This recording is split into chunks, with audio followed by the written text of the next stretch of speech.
Hey guys, good afternoon. It's Monday, the 30th, Big John with J Custom Build. So I just wanted to let you guys know I'm still working on this. I worked on it on Saturday and I got all this done. All this is new down here, and I got this down here new, cleaned everything. And so this side's pretty much done. I'm just waiting for the top breather to come in, both of the breathers that go on here. And I wanted to remind you too, make sure that when you do end up putting the rockers together, that you end up putting the bolts in, because if you don't put these breather bolts in, you may not be able to get them in. You may have to loosen all this stuff up and go through the, you know, the bleeding process and the lifters all over again. And so I got this side done. I still got to clean this up a little bit. But before I do all this and get this all back together, because it's kind of tough to get the manifold in there. It's a little bit harder if you have all this all put together already.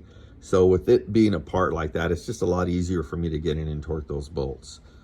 So I got new bolts for these guys, and you can put the two rear bolts in there first. I got stainless steel because the two front ones were bad, and I was such at an angle I almost stripped them. So anyways, moving back to the manifold.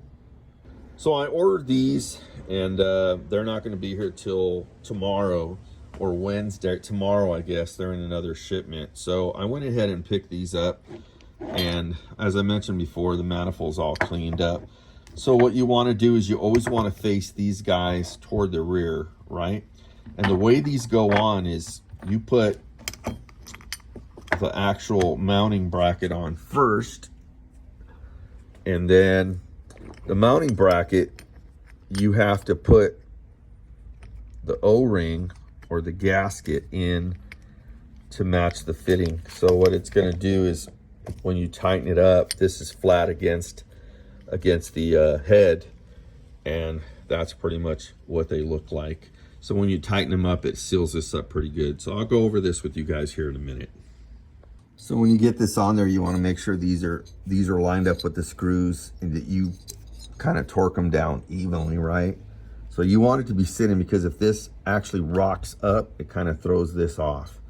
So what you want to do is you want to put the carburetor, and then you want to put the breather bolts back together. You don't have to put the whole thing back together, but just to kind of hold this in position, so when you torque it down, this is already going to be lined up with everything. And if you ever pull the breather off, you don't got to worry about that not being lined up. That's just the proper way to line it up.